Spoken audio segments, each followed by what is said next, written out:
Well, everybody, all of us car fans, no matter how passionate and knowledgeable, I think have our own blind spots. Cars from a particular time or place that have never interested us or we were never exposed to, and therefore we know very, very little about. I'm quite sure if I gave Hubner a brand new RS6, he probably wouldn't be able to tell you all that much about it. Likewise for me, more or less anything British from the 1970s or 80s, even things like the RS Cosworth, which are now deified by many, I'm generally fairly clueless about. And today's car is yet another that I really had completely forgotten even existed, if I actually managed to forget it at all, because you see, the car that I knew about was the Opel Manta. This is an Opel Monza.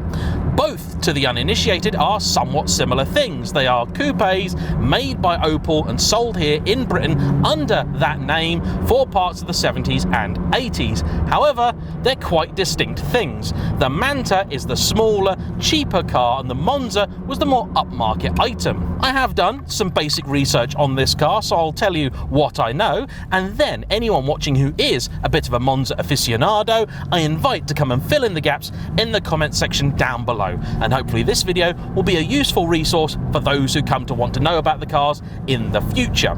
The Monza was made in 2 generations, from 1978 to 1986, and neatly the changeover happened right in the middle. So from 82 to 86 you got this 2nd generation car known as the A2, helpfully following on from the A1.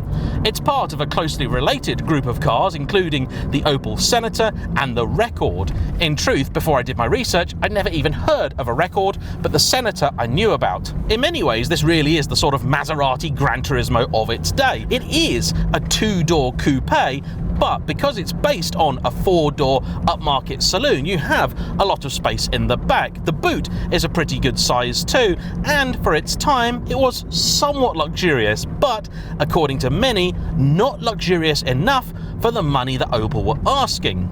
The fact it's badged as an Opel is also something of an oddity. The brand never seemed to be able to make up their minds as to whether they did or did not want to play in the UK marketplace. So the 1st generation Monza you could also buy as a Vauxhall, they called it the Royale, but the 2nd generation there was no such equivalent. All of these cars, by the way, are also entirely unrelated to the Chevrolet Monza made at the same time. This is quite confusing, and I know some people might think, is that because this is before GM took over Opel?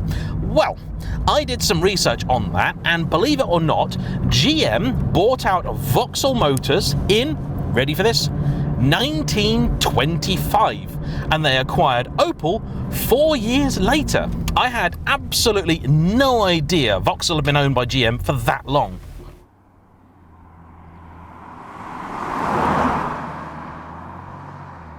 And that makes it even more confusing that the same entity would have 2 cars made by 2 of its different brands on sale in 2 different markets with the same name.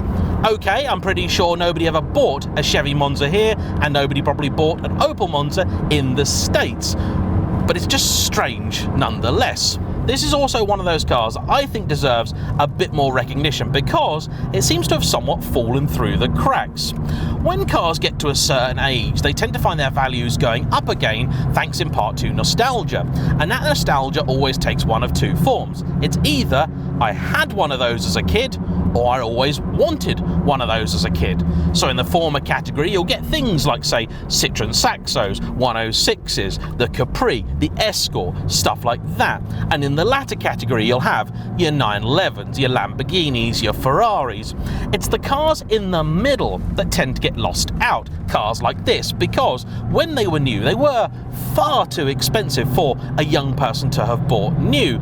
But they were also not anywhere near expensive or special enough for a young person to lust after. I can't really imagine many people having a poster of one of these on their bedroom wall. It's thanks to weirdos like Richard, the owner of this car, that they still survive and see some love today.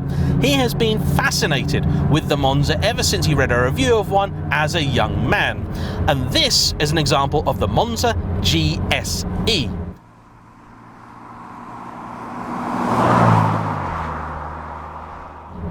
The original A1 generation Monza was aimed deliberately upmarket, and its closest rivals really would have been things like the 123 generation Mercedes, and towards the end of production the 124, but also the BMW 6 Series of the time. I suppose maybe the Porsche 928, but I think that was probably a little bit too far upmarket, and again is more of a 2+2 rather than a 4-seater as is this. Unfortunately, at the end of the 70s, trying to sell a large, reasonably thirsty car wasn't the easiest thing. So with the second generation Monza, Opel went both up and down market. They introduced some new, smaller capacity engines, so you got some smaller 4-cylinders. However, they weren't very pokey. One only put out about 115 horsepower, and in a car that weighs the thick end of 1.5 tons, that just wasn't enough, even for 1980s customers. So many still bought a larger engine, and at the top of the range, you had the 3-litre, as in this, which puts out about 180 horsepower and a similar amount of pound-foot of torque, about 250 newton meters if memory serves.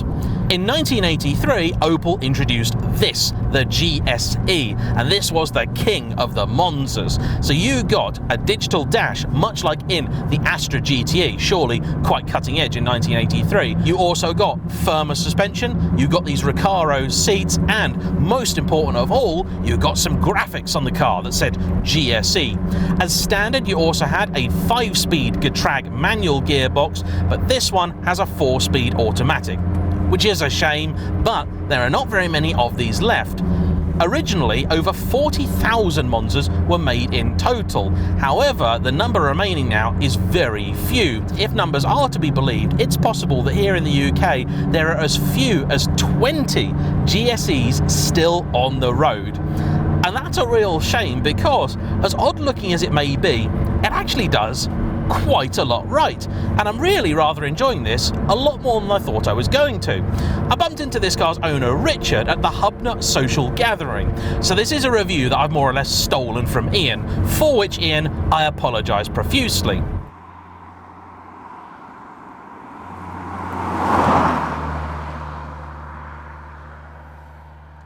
There are a lot of things I will accept I love about this car which aren't really special to the Monza or the GSE, they were just how cars were. Things like the excellent visibility, the paper-thin pillars, the huge amount of glass, the relatively good steering feel through this somewhat enormous and very odd-looking wheel. Naturally, there is nothing in the way of electronics, but the GSE did get as standard a limited slip differential, which was otherwise optional on the 3-litre. The auto gearbox also works somewhat better than I would have expected. You can manually force it into gear, although I'm not sure how keen I am to do that. Let's give it a go though.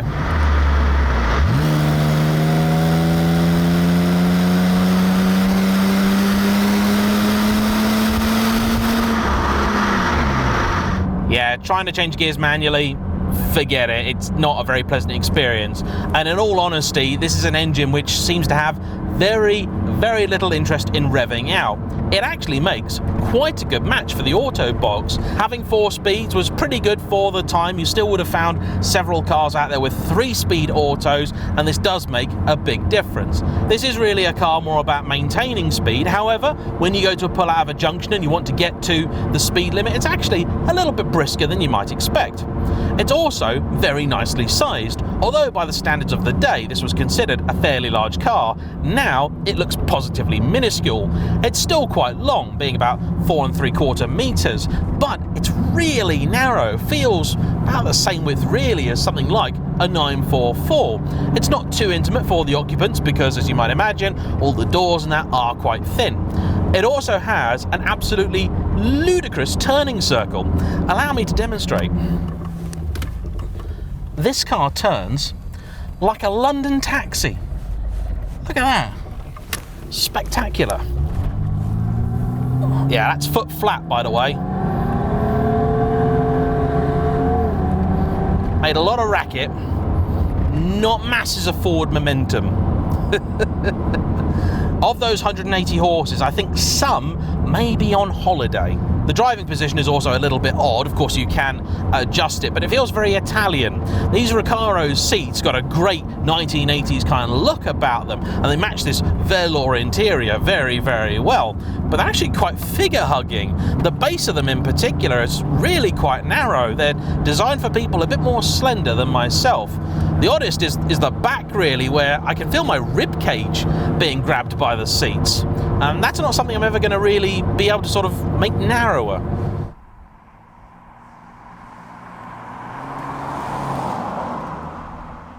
That being said, the ride is really rather splendid. What was a firm, sporty suspension for the 1980s, these days would be considered positively luxurious. This is real sort of Mercedes ride quality. Towards the end of this car's production, the W124 Generation E-Class arrived, and as a piece of engineering, that is just far superior to this. It feels much more modern, goes better, has a broader range of engines, more features, and is probably one of the best cars ever made. Nothing would have stood a chance against that. And Opel as a brand is generally just very, very odd. I've never quite been able to work out what it is they want to do. And this is where I hope experts might be able to fill in some gaps. I'm never sure whether Opel wanted to be seen in the same light as their German rivals, BMW, Audi, Mercedes and the like, or if they wanted to be a more entry-level, affordable brand for younger buyers, lower income families, more along the lines of not just VW, but stuff like Ford. Their output, though, doesn't really seem to paint much of a clear picture because they made cars which fit all of those descriptions. And I'm not sure it was a policy that really ever worked. Combine that with the fact they never seemed to be sure whether they wanted to call cars here Vauxhalls or Opels, and I'm not sure what was really going on. I have a suspicion that at many points in time, GM would probably have much rathered just build Opels and get rid of Vauxhall entirely. But brand allegiance is quite a thing here in Britain. If you got rid of the badges, people would leave the brand, even though in truth, you hadn't actually changed anything. This car does have air conditioning, but it didn't originally. This was fitted later on. You have a sunroof, that's manual. Windows are electric. The rears can also be popped open. And I have to say, one of my favourite ways to drive a car like this is with the sunroof just tilted open and the rear windows popped out too. It's one of the best things about my old E46 BMW 3 Series. Having the sunroof open with the back windows ajar, you just get this most lovely, gentle breeze in the cabin. Give it some beans. That's beans. That's full, dedicated beans. You know something, I have just thought what probably would be, now particularly, quite a good rival for this car. That's the Jaguar XJS. In period, probably not a rival at all, because for a long time the Jag was available only with a great big 5.3 litre V12. And when the biggest engine you could get in this was a 3 litre 6, that's quite a gap. Jag's also a very upmarket car and not very cheap. However, now you can get both for sort of similar money. The XJS has appreciated quite a bit over the last few years, but you can still get examples, the bottom end of the market, for about 10 to 20 grand. Getting a price for one of these is very, very difficult because the sheer rarity of them means that getting an idea of what the market will pay is nearly impossible. There is one example, I'm told, up for sale currently at nearly £30,000. However, we think that's somewhat optimistic. Then at the other end of the market, you may see them for under £10,000, but the truth is, they're so rare and unusual, each car now has to be viewed as an individual. That being said, those kinds of prices for a classic car are now very, very reasonable. This is the kind of money you would be paying really for a 205 GTI, and this certainly feels like a lot more car. Other than the fact this has a very, very prominent whine, which is probably the differential, and apologies if it's been annoying you through the review, this is actually a really quite comfortable car with surprisingly few creaks and rattles for something of the time, and I would say, if you got on with the seats, would make an absolutely superb Grand Tourer.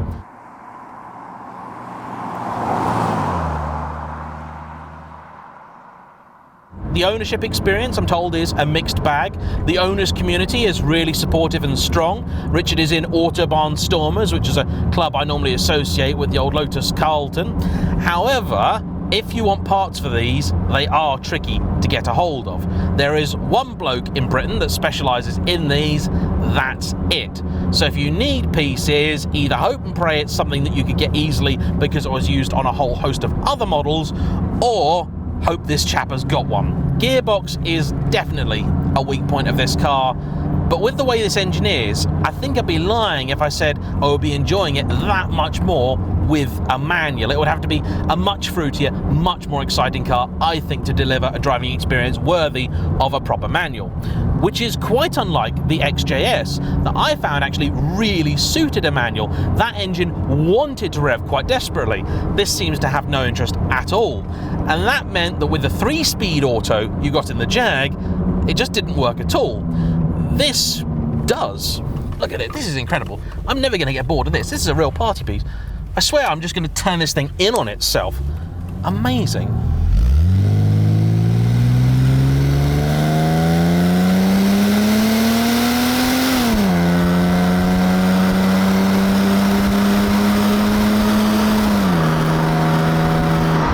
Steering when you're on the dead ahead is a little bit vague and woolly. However, the moment you get it into a bend and the car weights up, you do get a nice sense of connection with the road. You can judge the chassis quite well.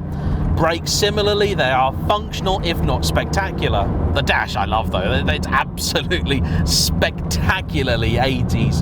And indeed, the whole car really is a little bit of a mashup of 70s and 80s bits. You'll see points that are clearly pure 80s, the black moulding strips on the side, the increasing amount of plastic in here. But this roof liner is very much 1970s. The steering wheel in particular does feel like it's been lifted straight out of an upmarket 1970s saloon. Probably because it has. On paper, this should be the sort of thing that I would quite like, but in practice, it's never the sort of thing that would ever really appeal to me. It's based simply on the looks of it, but I can see why it would interest some people. You've got a nice big straight 6 up front, and though it may not be the most powerful, it is buttery smooth. Your gearbox is decent for the time. Don't know what the manual's like, so if someone's driven one of those, please tell me. The handling's actually pretty reasonable, and there's quite a bit of space in it. This is a cool car, and that really is all I can tell you about it. So I want to say a huge thank you to Richard for coming out today and lending me his beautiful car. Thanks to you for watching. Please like, comment down below, subscribe if you haven't already, and I will see you for the next one. Bye bye.